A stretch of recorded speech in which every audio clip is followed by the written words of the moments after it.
Narito na mga malalaking balitang Central Luzon ngayong araw.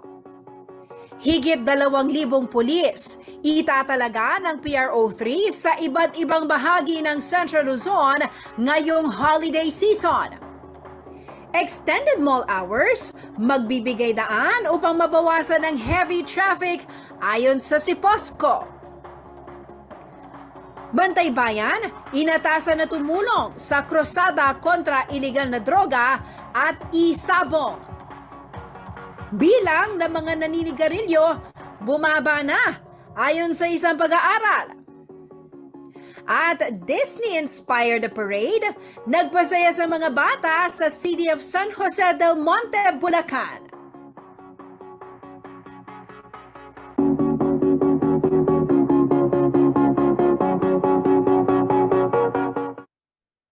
Magandang gabi karehiyon. Ako po si Jennifer Salenga, taga rito kasama nyo para sa CLTV 36 News. Atin to. Oras na para sa mga maiinit na balitang Central Luzon. Higit 6,400 miyembro ng Bantay Bayan sa Pampanga ang inatasan ng Kapitolyo na makiisa sa krusada kontra iligal na droga at online sabog. Ito'y matapos umunang may ulat ang patuloy na operasyon ng talpakan o isabong sa lalawigan sa kabila ng total ban na ipinataw ni dating Pangulong Rodrigo Duterte nito lamang Abril. Sa ulat ng Philippine Information Agency o PIA Region 3, binalaan na umano ni Governor Dennis Pineda ang mga Bantay Bayan na huwag protektahan ang mga sangkot sa iligal na gawain. Nilinaw din ng gobernador na wala umano siyang binigyang otoridad na mag-operate ng isabong sa lalawigan. Sa usapin naman ng iligal na droga, tinatayang nasa 110 barangays paraw sa higit 500 barangay sa buong Pampanga ang nananatiling drug-infested. Ayon pa kay Pineda, mahalaga ang papel na ginagampanan ng mga Bantay Bayan dahil na rin sa kakulangan ng bilang ng mga pulis sa lalawigan. Sa kasalukuyan kasi ay 1 to 1,600 ang police to population ratio sa Pampanga. Malayong malayo sa ideal na 1 to 500 ratio.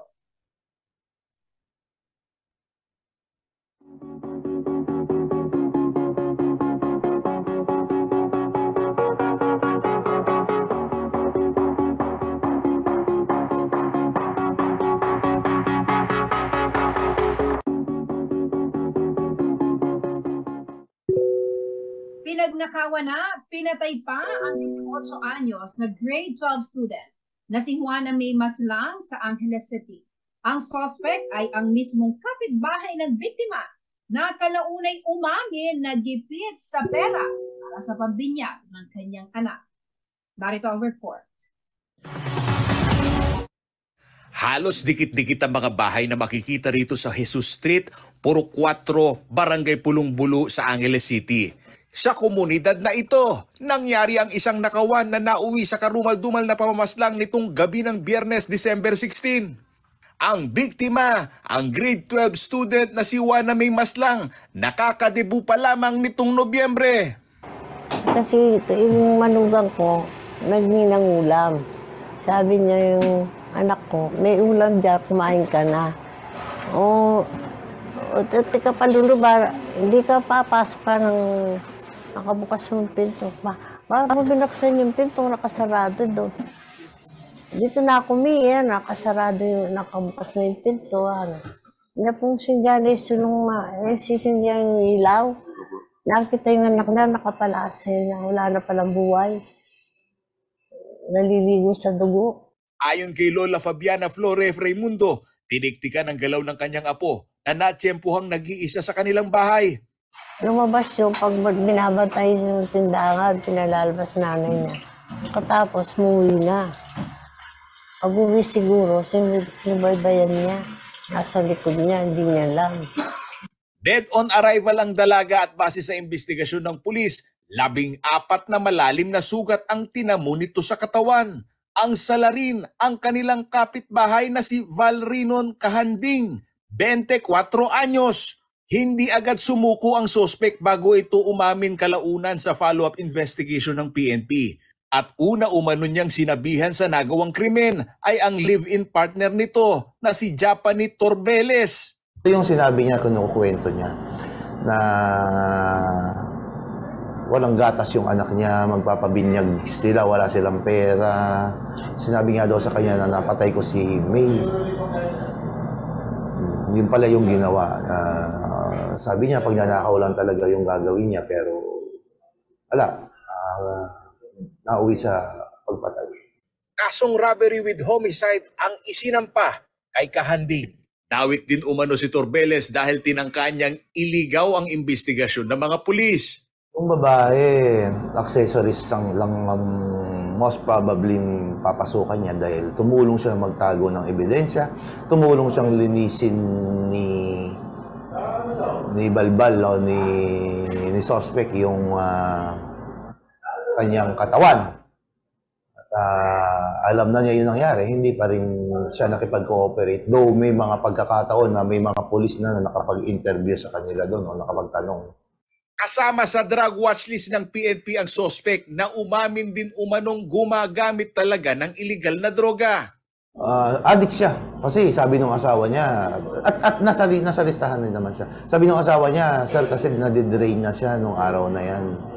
So I think dahilan yan, pagka kasi nadidrain na yung tao, medyo wala na kayong magandang decision making yan. Yung utak niyan, kumbaga sa impulsive, doble pa ng impulsive pagka gano'n ng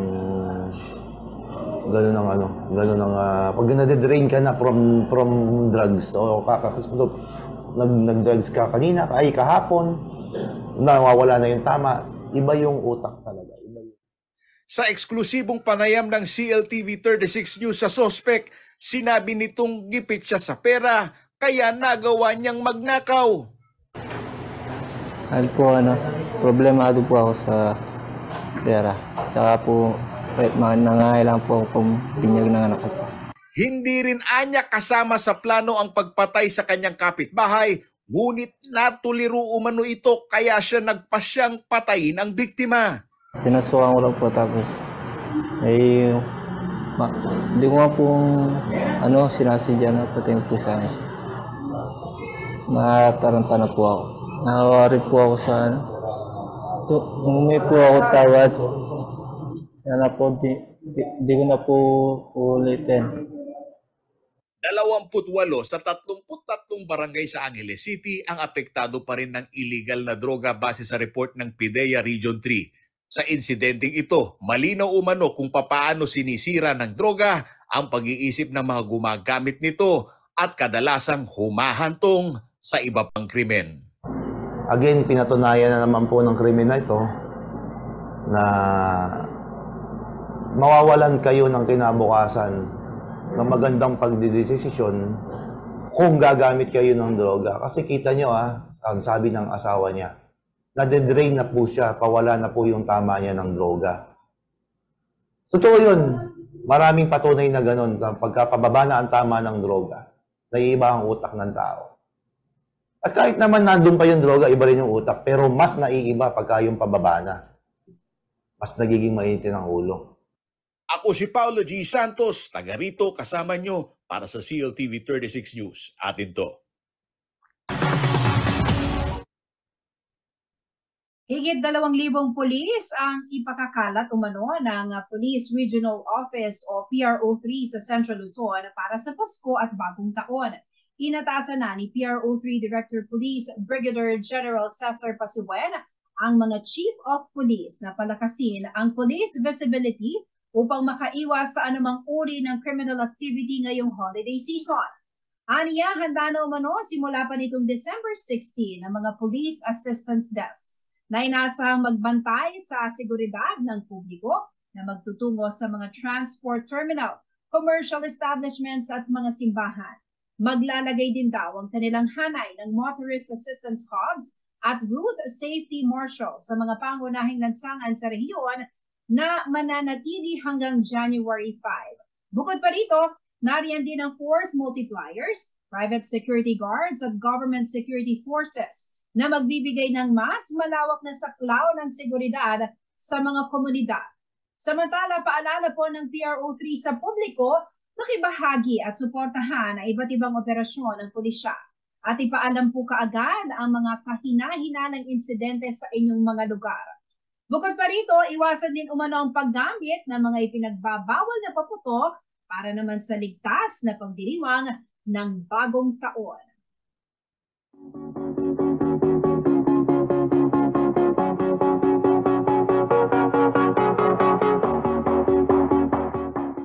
Manatiling nakatutok para sa iba pang mga nangungunang balita ngayong araw.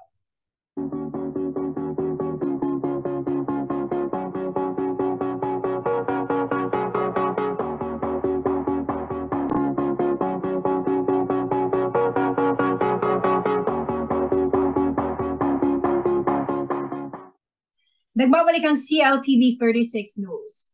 Bumaba na raw ang bilang ng mga naninigarilyo sa bansa. Batay po yan sa pag-aaral ng GATS o Global Adult Tobacco Survey. Kabilang daw sa mga salik sa naturang development ay ang pagtaas ng presyo ng tobacco alinsunod na rin sa sin tax. Para bigyan po tayo ng iba pang detalye, kaugnay ng sin tax law at ang krusada para sa mas malusog na Pilipinas, makakasama po natin ngayon si Sir Ralph De Golacion, ang OIC Managing Director ng Health Justice Philippines. Sir Ralph, magandang gabi po sa inyo. Welcome po sa CLTV 36 News. Magandang gabi po, Miss Jennifer, at sa mga tagapakinig at tagapanood ng inyong palatuntunan. Opo, Sir Ralph, ibahagi niyo po sa atin yung naging resulta ng pinakabagong DOH Global Adult Tobacco Survey o ito pong GATS na tinatawag natin. At ipaunawa po natin sa ating mga kababayan yung kahalagahan nito. Ito pong pag-aaral na ito. Yes, Ma'am Jennifer, at sa mga tagapakinig natin, kami po sa Health Justice ay sumusuporta at nagagalak doon sa resulta ng Global Adult Tobacco Survey. So ano po ang Global Adult Tobacco Survey? Ito po ay isang pamamaraan or tool or pag-aaral ng ating gobyerno upang i-check or i-track kung talaga bang gumagana ang mga polisiya natin patungkol sa pagpigil ng paninigarilyo sa ating bayan or sa ating bansa.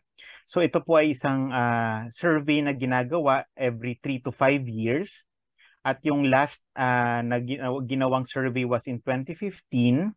At yung recent nga na was released just this year pero 2021 siya ginawa. No? So ito ay pangunahing ginawa ng Department of Health sa pakikipagtulungan ng World Health Organization. At maganda po yung naging resulta kasi nga bumaba po from 23.8% ng total adult population natin na naninigarilyo in 2015. Ito ngayon ay 19.5% na lamang. Anong ibig sabihin nito sa numero? From around 16 million adult Filipinos in 2015, nasa 15 million adult Filipinos na lang ang naninigarilyo sa ating bansa sa kasalukuyan. Alright. Malaki po yung pinagbago, no? Pero nabanggit po dito na isa sa mga transport terminals sa mga lugar na may mataas na exposure sa second-hand smoke, no? Ano po kaya ay nakikita ninyong dahilan kung bakit hindi pa rin mapigilan yung ating mga kababayan na manigarilyo sa mga, especially sa mga pampublikong lugar, sa mga kahit sa mga sasakyan, meron po yan, no? Do alam naman nila na bawal po yan. Yes, Ma'am Jennifer. Actually, bumaba na nga yung bilang. Ayon sa Global Adult Tobacco Survey ay bumaba na rin yung bilang ng naninigarilyo sa pampublikong mga terminal. However, sa amin sa Health Justice, nakikita namin na mataas or significant pa rin ito kasi nga ang terminals, sa public transport terminals ay isa sa mga common areas kung saan hindi lamang adults kundi pati mga kabataan, ang mga anak natin ay nandiyan napupunta kasama ng mga magulang nila.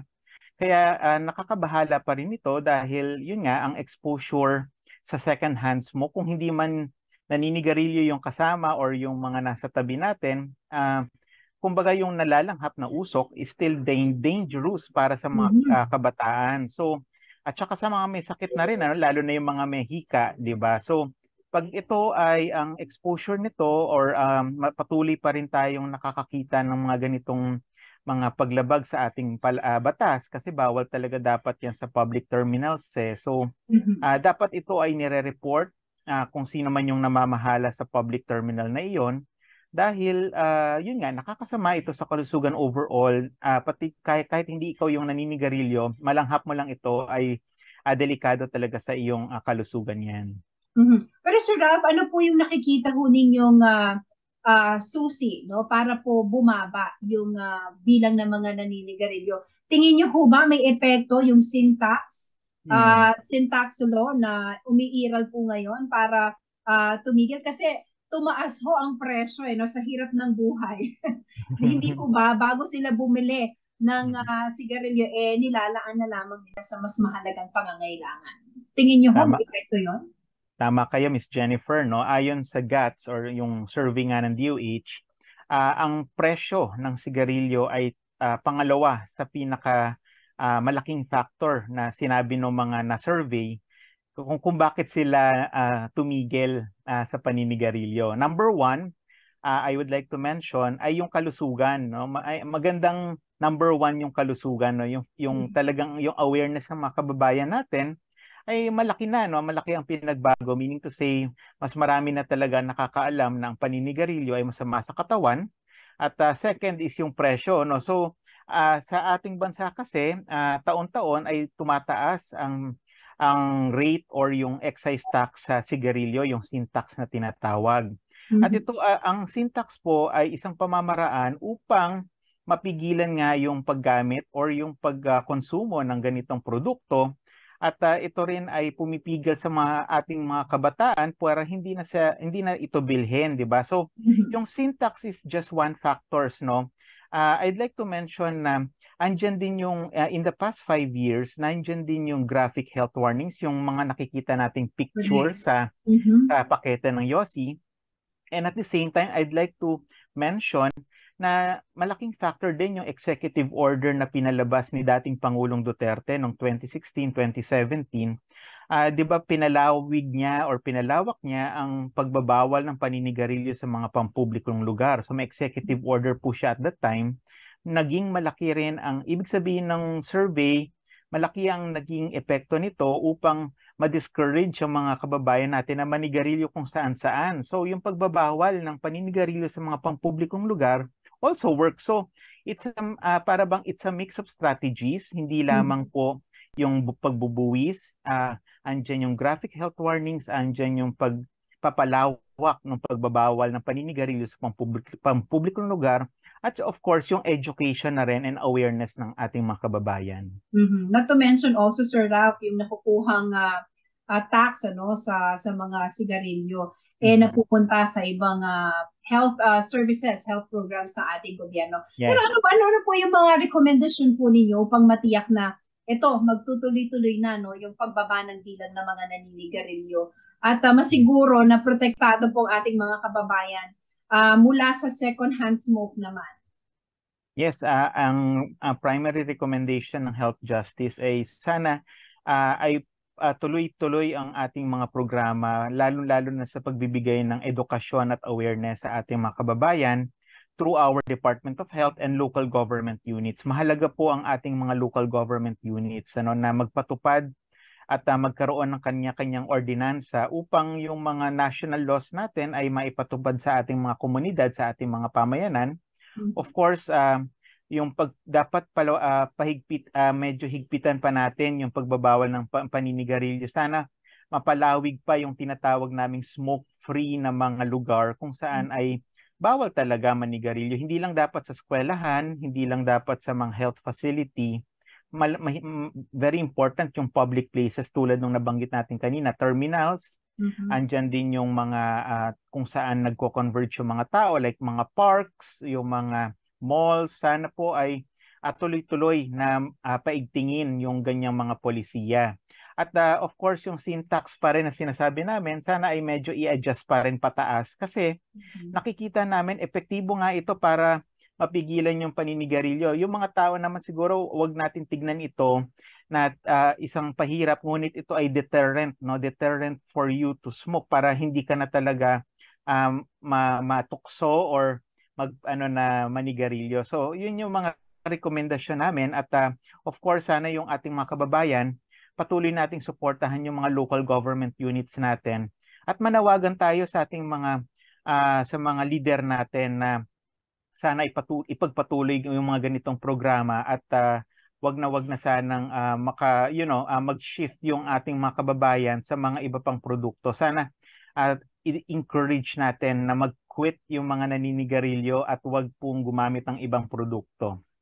So Rav, speaking of nag-iisip na mag-quit, ano po ang mapapayo ninyo sa ating mga kababayan na iniisip na nga ito, na huminto na po sa paninigarilyo? Kasi may mga lumalabas na alternatibong produkto sa mga doon sa sigarilyo ito medyo mahal pa nga yata ito, yung tinatawag po na e-cigarettes. Ano pong mapapayo ninyo para po makatulong sa mga nag-iisip na ito finally tigilan na yung paninigarilyo? Para sa amin sa Health Justice, ang rekomendasyon namin ay talagang kung gusto nating tumigil, talagang quit smoking at wag na tayo magpunta doon sa alternative na e-cigarettes, kasi hindi talaga nakakatulong ang e-cigarettes. Marami na po ang nagtuturo talaga na kapag ikaw ay pumunta or nag-try na pumunta sa e-cigarettes, more often ay baka mag-relapse or baka bumalik ka sa iyong dating bisyo ng paninigarilyo, or worse, dual user. So meaning to say, parehas mo silang ginagamit, mas malaki ang tama nun sa iyong baga. So wag na natin sigurong sa panahon ngayon na medyo alam natin na medyo mataas ang lahat ng mga bilihin, lalo ng healthcare, pag nagkasakit tayo. Isipin na lang natin yun, na talagang itong bisyo na ito ay hindi kailangan ng ating katawan at hindi kailangan ng ating bulsa sa ngayon, dahil kailangan nating pagtuunan yung mga mas mahalagang bagay, di ba, na kailangan ng ating pamilya, ng ating bayan. So, yun po. Correct. Maraming salamat po sa ibinigay niyong oras sa amin at sa mga impormasyon. Maraming salamat. Mag-iingat po kayo, Sir Rav. Maraming salamat po at magandang gabi po. Mga karyon, Rav Develacion ng OIC po at Managing Director ng Health Justice Philippines. Lumako po tayo sa ibang balita. Umabot na sa 270,456 ang bilang ng mga kabahayan sa Central Luzon na may tuturing na mahirap. Ayon po yan sa Department of Social Welfare and Development o DSWD Region 3. Ang naturang datos ay mula sa ikatlong round ng assessment ng National Household Targeting System for Poverty Reduction o listahanan. Sa ilalim na Executive Order 867 Series of 2010, inaatasan ang DSWD na i-update ang listahanan database kada 4 na taon. Higit 1.5 million household ang inassess ng kagawaran sa pamamagitan ng panayam. Nangunguna po ang lalawigan ng Nueva Ecija sa may pinakamaraming mahihirap na kabahayan sa bilang na higit 76,000. Sinundan ito ng Bulacan na may 47,000 plus per household. 42,000 plus household naman ang may tuturing na mahihirap sa Tarlac. Higit 36,000 sa Zambales, 26,000 plus sa Pampanga, 21,000 plus sa Bataan, 12,000 sa Aurora. Higit 3,000 sa Olongapo City at higit 3,000 rin na kabahayan sa Angeles City. Ginagamit daw ng DSWD ang listahanan kabilang iba't ibang ahensya gaya ng Philippine Health Insurance Corporation, Commission on Higher Education, gayon din iba't ibang local government units mula pa noong 2016. Nagsisilbi itong batayan sa pag-target ng mga potensyal na benepisyaryo na maaaring makinabang sa iba't ibang social protection programs.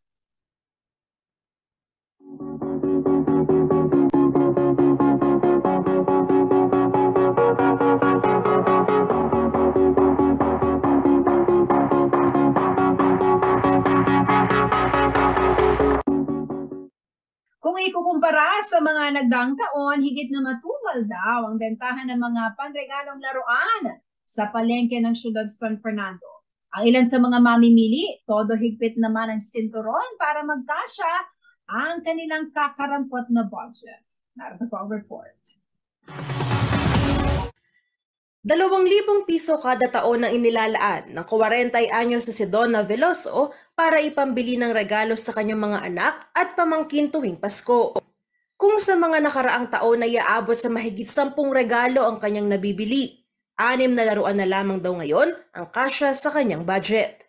Bagamat mahirap ang buhay at mahal ang mga pangunahing bilihin, ay hindi umano sumagi sa kanyang isipan na palagpasin ang pagkakataon na makapagregalo at makapagbigay saya sa mga bata.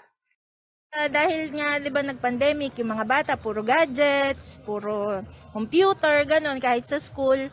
So, para naman magkaroon sila ng ibang activity na ibang paglibangan na hindi ma-stress yung eyes nila, hindi ma-stress yung katawan nila. So, laruan pa rin. Samantala, sa palengke ng siyudad ng San Fernando ay matumal umano ang bentahan ng mga laruan ilang araw bago ang Kapaskuhan. Nagtaas kasi ng 20 pesos hanggang 100 pesos ang presyo ng mga laruang galing pa ng Divisoria kumpara sa mga nagdaang taon. Ang dating 50 pesos na bola ay umakyat na sa 100 pesos. Ang baril-barila na dating 35 pesos lamang ay umabot na sa 70 pesos.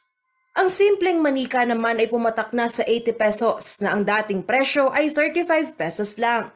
Ang sikat na laruang truck ay 50 pesos ang itinaas sa dati nitong presyo na 200 pesos. At ang mga luto-lutuan nasa 50 pesos na kumpara sa dating presyo na 35 pesos. Kwento ng 67 years old na si Tatay Percival Romero Aguas.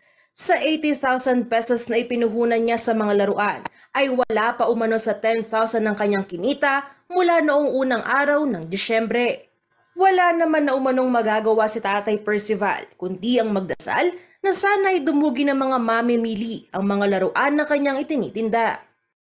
Ganun talaga sa negosyo, meron panalo, meron talo. Ngayon, kung kumita kami, salamat. Kung hindi, lugi talagang ganyan. Naninibago siya dahil noong nakaraang taon ay ubos na ang kanilang mga paninda sa mga ganitong araw bago magpasko.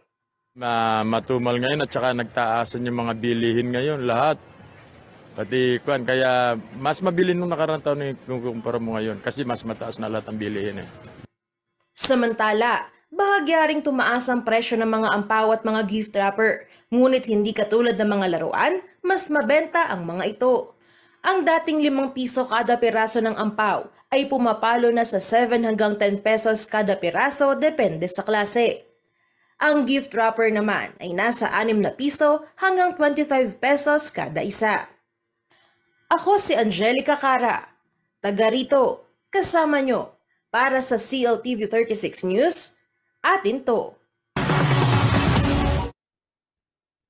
Manatiling nakatutok at magbabalik ang CLTV 36 News.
Nagbabalik ang CLTV 36 News. At sa iba pa mga nangungunang balita, nakatakdang simulan ang pagrerehistro ng mga SIM card at eSIM sa December 27. Dahil dito ay nataasan na ng DILG ang mga lokal na pamahalaan na magsagawa ng information drive hinggil sa naturang programa. May ulat si Liana Canilao. Hinihimok ngayon ng Department of the Interior and Local Government o DILG ang lahat ng local government unit sa bansa na pangunahan ng information drive sa kanilang mga nasasakupan kaugnay ng pagpaparehistro ng SIM card simula December 27. Ayon sa DILG, kailangang maipaliwanag ng husto ang kahalagahan ng Republic Act No. 11934 o SIM Card Registration Act sa mga mobile subscriber. Anila malaking tulong ito sa Philippine National Police at iba pang law enforcement agencies sa pagsugpo sa tumataas na kaso ng cybercrime at iba pang electronic communication-aided criminal activities gaya ng mobile phishing, text scams, bank frauds at identity theft. Gayunpaman, dahil kakailanganin ng internet connection para ma-access sa mga website, maaari umano ito magdulot ng problema sa mga geographically isolated areas o mga lugar kung saan mahina ang internet. Bunsod nito, hinihikayat ang mga LGU na maglungsad ng registration center sa mga pampublikong lugar gaya ng City Hall. Inabisuhan din ng DILG ang mga magulang na irehistro ang mga SIM card na ginagamit ng kanilang mga minor de edad na anak upang maprotektahan ang mga ito mula sa iba't ibang uri ng cybercrime. Sa ilalim ng batas, made-deactivate ang SIM card ng mga subscriber na hindi magpaparehistro. Samantala, babala ng DILG sa publiko na siguraduhin umanong tama ang mga impormasyon at dokumentong ibibigay sa pagpaparehistro ng SIM card. Parusang pagkakabilanggo ng 6 na buwan hanggang 2 taon at multang 100,000 hanggang 300,000 pesos ang naghihintay sa mga mapapatunayang nagkasala. Ako si Liana Canilao, taga rito, kasama nyo para sa CLTV 36 News, atin to. Umabot na ng 10.3 billion pesos ang halaga ng nakokolektang buwis ng BIR Revenue District Office 21B na sumasakop sa southern portion ng Pampanga. Mas mataas daw ito ng 14% sa dating 9 billion pesos na koleksyon noong 2021. Indikasyon ng lumalakas na ekonomiya sa lalawigan.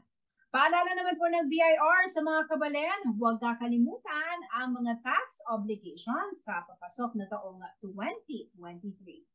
May exclusive report si Paulo G. Santos. Patuloy na sumisigla ang lokal na ekonomiya sa Pampanga, isa sa mga lalawigan na bahagi ng mega economic region sa bansa. Ito'y batay sa tumataas na revenue collection sa huling quarter ng taong 2022. As of December 19, higit 10.3 billion pesos na ang revenue collection ng BIR Revenue District Office o RDO 21B. Tumaas ito ng 14% kumpara sa 9 billion pesos noong taong 2021. Sakop ng BIR 21B ang siyudad ng San Fernando, Apalit, Bacolor, Candaba, Florida Blanca, Guagua, Lubao, Macabebe, Masantol, Mexico, Minalin, San Luis, San Simon, Sasmuan, Santa Ana, Santa Rita at Santo Tomas. Ayon kay Arnel Cosinas, hepe ng BIR RDO 21B, hindi pa kasama rito ang mga humahabol na magpa-file ng value-added tax collection na deadline ngayong December 20. Malaking komunidad ang Pampanga. Ika nga baga yung internal economy ng Pampanga, yung pagbili ng mga tao. So yan po ay magdudulot ng dagdag na collection. Basta faithfully reported yung mga transaction.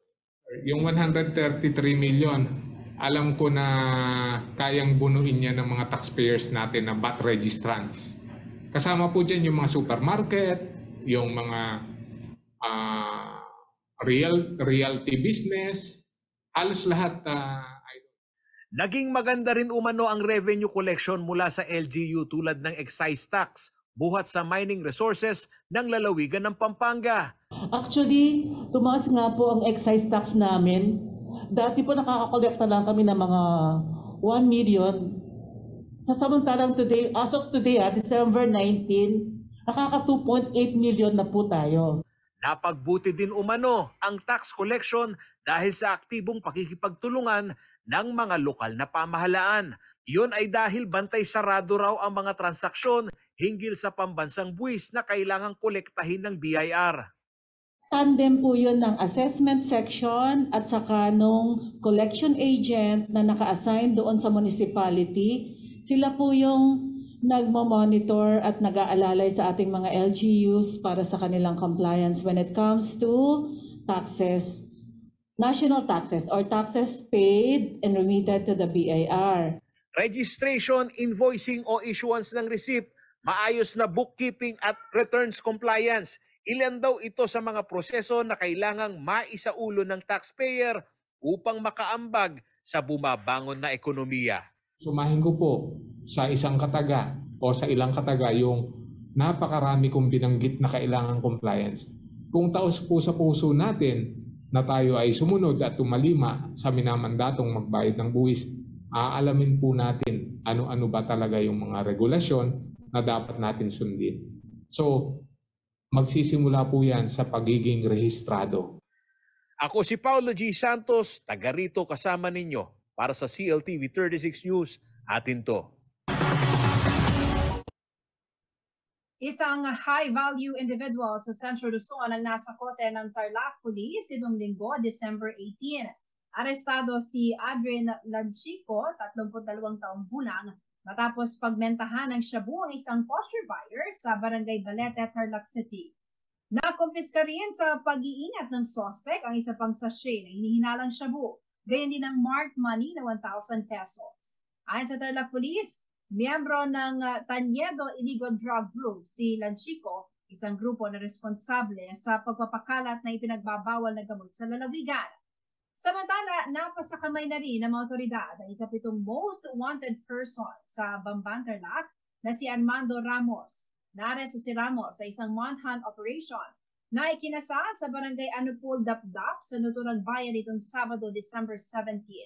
Ika-28 ng Nobyembre nitong taon nang lumabas ang warrant of arrest laban sa 28 anyos na si Ramos dahil sa kasong theft.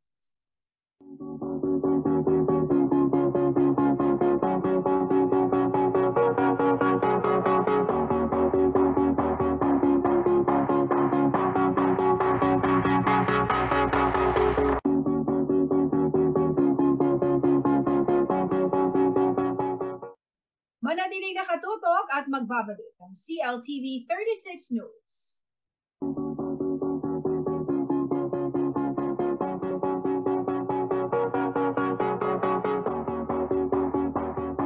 Four, 3, 2, 1.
Nagbabalik ang CLTV 36 News. At sa iba pa mga nangungunang balita, tiwala raw ang City Public Order and Safety Coordinating Office ng San Fernando, Pampanga na makatutulong ang extended mall hours upang maiwasan ang heavy traffic sa syudad. Liban dito, patuloy daw ang ginagawang pag-aaral ng city government kaugnay ng pagbubukas ng mga alternatibong ruta para masolusyonan ang problema sa trapiko. May ulad si Liana Canelao. Expected na tuwing holiday season ang pagdagsa ng mga tao sa mga mall para makapamili ng pangregalo at maging pamaskong damit. Kaya naman ang Christmas rush, hindi lamang sa mga pamilihan nararanasan, kundi maging sa mga kalsada dahil sa bigat ng daloy ng trapiko. Upang magkaroon pa ng mas maraming oras na mamili ang ating mga kabalen at maiwasan ang sabay-sabay na pag-uwi, nakiusap ang local government ng syudad ng San Fernando sa pamunuan ng mga mall na i-extend ang kanilang operating hours. Actually, meron siyang positive effect. Ano po? Isa yan po sa mga naging instruction po ni Mayor Vilma Kaluwag sa atin at sa mga mall managers natin dito sa syudad na kung po pwede habaan yung kanilang mall operations. Just to give way naman po dun sa ating mga mall goers para humaba din yung kanilang oras ng pagpunta sa mga malls. Siyempre, kung yan ay maiksi, medyo natataranta sila at halos magsasabay-sabay yan na magpunta sa ating mga mall areas. And in turn, magkakaroon ng volume at magkakaroon ng traffic sa ating mga traffic lights areas. Patuloy naman umanong tututukan ng City Public Order and Safety Coordinating Office o si POSCO ang mga kalsada na malapit sa mga mall kung saan madalas magkabuhol-buhol ang daloy ng trapiko. Yung ating pong mga mall area, talagang puntahan yan ng mga tao at dyan po talaga nagko-converge yung ating substantial volume of vehicle. At itong ating mga traffic light areas, itong mga intersection, yan yung usually binabantayan namin. It so happen na nagkasabay-sabay pa, meron pa rin tayong mga ongoing road construction by the DPWH. So, iyon, nakatutok din po ang POSCO sa mga lugar na yan. Ayon kay Clemente, aabot sa 75 tauhan ng kanilang tanggapan ang nakabantay sa buong syudad 24 oras. Maaalala rin na nagbukas na ng mga alternatibong ruta ang POSCO sa dalawang pribadong subdivision upang daanan ng mga pribadong sasakyan. Ito ang St. Dominic Corinthian at Villa Victoria na pwedeng daanan patungo ng Jose Abad Santos Avenue. Ikinakasa naman sa susunod na taon ang pagbubukas ng bypass road sa St. Anthony Subdivision sa Dolores upang mas marami raw maging opsyon ng mga motorista sa pagbiyahe. Naka-schedule na rin po magbukas yan. Dangan nga lang tayo po ay nagre-ready. May mga bahagi po kasi siya na medyo rough road. So inaayos po natin yan. Nakapagtrabaho na po ang ating City Engineer's Office dyan. Katulad po ng ginawa namin sa Eastgate nung bago po natin buksan yan, nagayos muna ho tayo para naman maging komportable yung paggamit ng ating mga motorista doon sa mga nasabing daan. Hopefully po, by next year po, magamit na rin po natin yung tinatawag nating bypass dito sa may St. Anthony Subdivision po. Hinding-hindi raw palalampasin ng POSCO ang mga pasaway sa kalsada dahil ang kawalan ng disiplina ay isa sa mga nakakadagdag sa trapiko. Of course, isa po yan sa mga pinapakiusap namin sa kasalukuyan na kung po pwede sa ating pong mga motorista ay disiplina ang pairalin at wag masyadong mainitin ng ulo. But of course, kapag po meron tayong nakitang mga nagbabiolate, tuloy-tuloy pa rin naman po ang ating pag-apprehend sa kanila. Pasensyahan na lang po dahil gagawin ho namin yung dapat kung talaga po sila ay nagbabiolate at nagkukos po ng pagbigat ng daloy ng trapiko, sila po ay mahuhuli. Ako si Liana Canilaw, taga rito, kasama nyo para sa CLTV 36 News, atin to.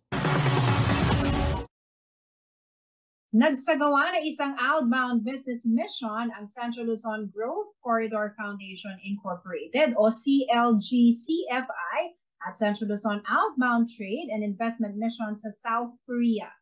Dinaluhan din ito ng ilang kinatawan mula sa Department of Trade and Industry, Basis Conversion and Development Authority o BCDA, Authority of the Freeport of Bataan, at mga LGU na Aurora, Bataan, Tarlac at Zambales.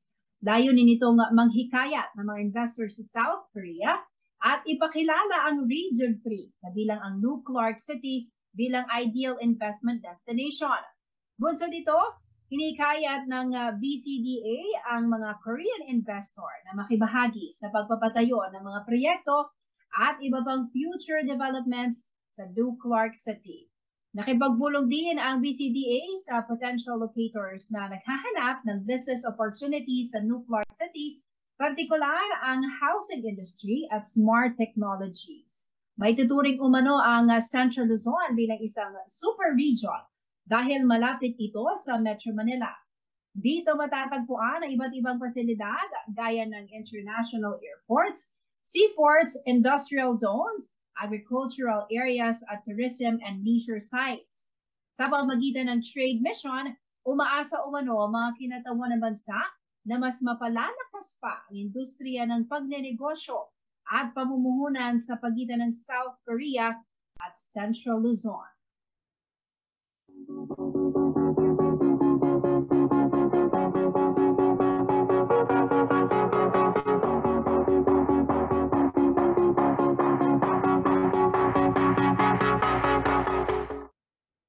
Isa pong parada ng iba't ibang Disney characters sakay na makukulay at nagagandahang float ang ikinasa sa iba't ibang mga barangay ng City of San Jose del Monte, Bulacan. Bilang bahagi po yan ng pagdiriwang ng Pasko. Una itong umarangkada nitong Sabado at patuloy na nag-ikot sa buong syudad nitong Linggo. Layan umano ng parada na makapaghatid ng saya sa mga kabataan at makapawi sa pagod ng mga San Joseño. Ito na ay 3 taong pagdaraos ng nasabing kaganapan sa pangunguna ni Congresswoman Florida Ate Rita Robes.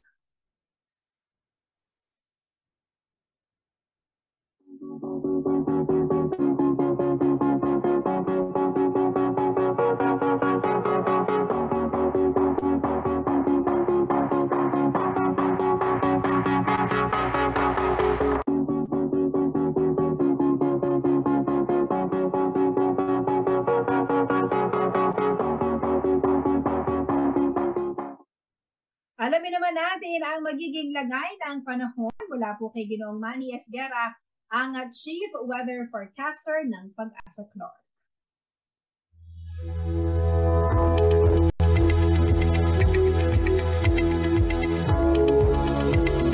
Narito po magiging taya ng panahon sa susunod na 24 oras. Shearline pa rin po nakakaapekto, lalong-lalo na po dito sa may silangang bahagi ng Southern Luzon. Samantala po, Northeast Monsoon o amihan naman po nakakaapekto sa natitirang bahagi pa ng Luzon. Kaya po ang mga lugar ng Cagayan Valley, Apayao, Kalinga, Mountain Province, Ifugao, Aurora, Calabarzon, Oriental Mindoro, Marinduque, Romblon, Aklan at Capiz, maulo po ang papawirin na may mga pagulan. Ito po ay dulot ng amihan o Northeast Monsoon.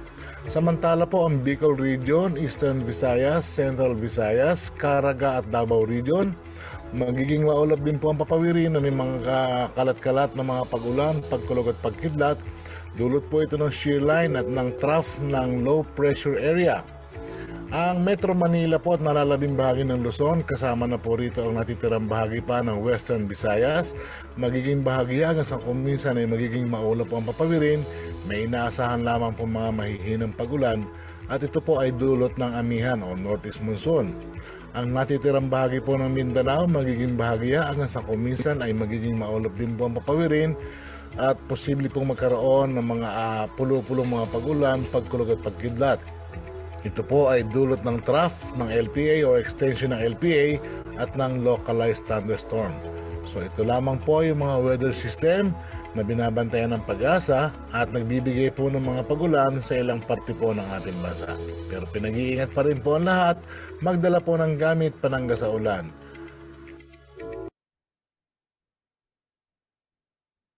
At iyan ang mga balitang nakalap ng CLTV 36 News. Para po sa karagdagang detalye, maaari niyong i-follow ang aming social media pages, Facebook at CLTV 36 Official and at CLTV 36 News, Twitter at CLTV 36, Instagram at CLTV 36 Official, at sa ating pong TikTok at CLTV 36 Official. Kung nais niyong balikan ng mga programa ng CLTV, pwede niyong bisitahin ang aming YouTube channel at CLTV 36 Official at ang aming website www.cltv36.tv.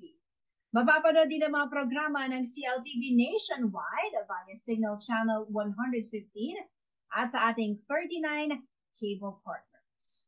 Kasama po ang buong pwersa ng CLTV 36 News and Current Affairs. Ako po si Jennifer Salenga, taga rito. Kasama nyo para sa CLTV 36 News.